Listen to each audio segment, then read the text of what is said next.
देखिए, कर्नाटक में जो होना था वो हो गया।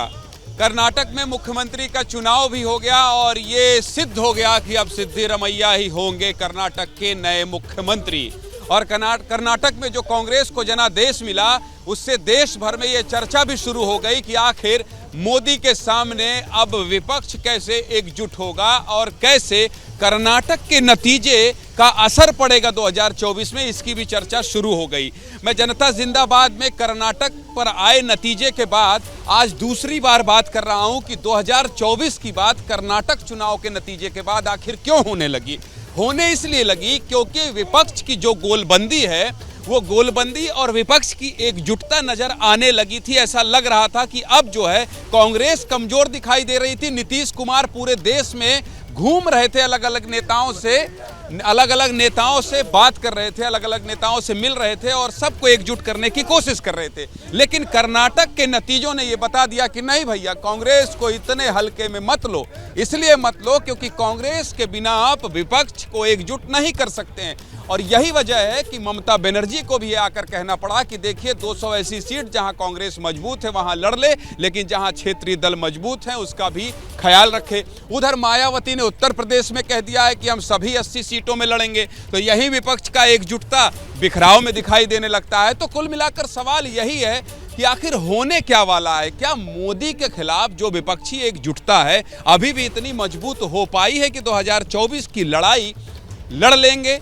इसी सब पर आज करेंगे जनता जिंदाबाद। नमस्कार, मैं हूं ज्ञानेंद्र तिवारी और आज दिल्ली से आप देखेंगे जनता जिंदाबाद। लेकिन पहले 2024 का गणित क्या कह रहा है, कर्नाटक चुनाव के नतीजे आने के बाद आखिर क्यों ऐसी चर्चा होने लगी है और कांग्रेस में अब सब सिद्ध हो गया है कि सिद्धिरमैया मुख्यमंत्री होंगे। तो फिर अब क्या कांग्रेस की जो अलग अलग फूट अलग अलग राज्यों में दिखाई देती है, 2.5 साल का फॉर्मूला हो, सचिन पायलट, अशोक गहलोत हो या फिर मुख्यमंत्री भूपेश बघेल और टीएस सिंहदेव हो, इन सब पर करेंगे जनता जिंदाबाद। लेकिन 2024 की बात कर रहा हूं, इसलिए पहले इस समीकरण को समझना जरूरी है। एक रिपोर्ट देखिए और समझिए, फिर चर्चा की शुरुआत करेंगे।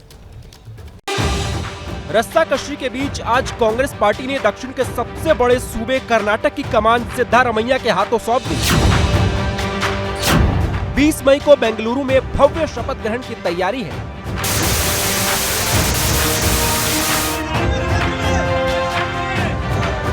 कर्नाटक में बीजेपी को करारी शिकस्त देकर कांग्रेस पार्टी ने पूरे विपक्ष का जोश हाई कर दिया है। जिन राज्यों में कांग्रेस पार्टी मजबूत है, अन्य दलों को कांग्रेस पार्टी की मदद करनी चाहिए। कर्नाटक की जीत के बाद कांग्रेस का खुलकर विरोध करने वाली ममता बनर्जी ने सबसे पहले कांग्रेस को समर्थन देने की बात कही। Wherever is the Congress top in their respective 200 seat or something, what we have already calculated, let them fight, we will give support, no, nothing is wrong. आवाज उठी तो सबसे बड़े सूबे उत्तर प्रदेश के प्रमुख विपक्षी पार्टी के मुखिया अखिलेश यादव ने भी अपना रुख साफ कर दिया। जो दल जहां मजबूत है उस दल के नेतृत्व में ही चुनाव लड़ा जाएगा। लेकिन यूपी में विपक्ष को सबसे बड़ा झटका बीएसपी सुप्रीमो मायावती ने दिया है। मायावती ने सभी 80 सीटों पर अकेले चुनाव लड़ने का ऐलान कर दिया। विपक्ष के बड़े नेता कर्नाटक में बीजेपी की हार से खुश तो हैं, लेकिन प्रधानमंत्री पद की दावेदारी पर सारी पेंच फंस रही है। इधर कांग्रेस के अंदर से प्रियंका गांधी को प्रधानमंत्री पद की दावेदार बनाने की मांग भी उठने लगी है। अगर नरेंद्र मोदी को हराना है, 2024 में बीजेपी को हटाना है, तो विपक्ष को एक बड़ा चेहरा देना पड़ेगा। विपक्ष के पास प्रियंका गांधी से ज़्यादा पॉपुलर, एक्सेप्टेबल और क्रेडिबल फेस नहीं है। 2024 में चुनाव से पहले Modi brigade common civil code लागू करने की पूरी तैयारी में है। विपक्षी गठबंधन को बीजेपी ने महागठबंधन कहकर निशाना साधा है। पहले भी महागठबंधन बनाने का काम किया था, लेकिन कहीं काम नहीं आया। लोगों ने उनको नकारा है, न इनका नेता है, न नीति है, न नीयत है। तो जब एक प्लेटफॉर्म पर भी सब आकर इकट्ठे होते हैं, तब भी म्यूजिकल चेयर की तरह सब प्रधानमंत्री की कुर्सी की ओर नजर रखते हैं, लेकिन मिलती किसी को नहीं। 2024 से पहले बिखरा बिखरा विपक्ष किसके नाम पर राजी होगा? मोदी के खिलाफ कौन विपक्ष का प्रधानमंत्री उम्मीदवार होगा? आज जनता जिंदाबाद में इसी पर चर्चा होगी।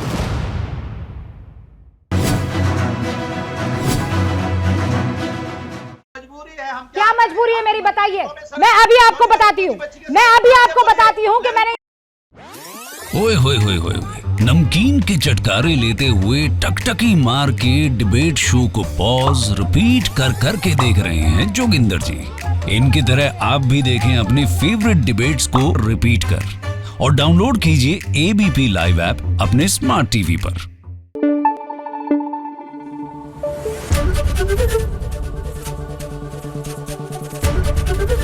एबीपी न्यूज आपको रखे आगे।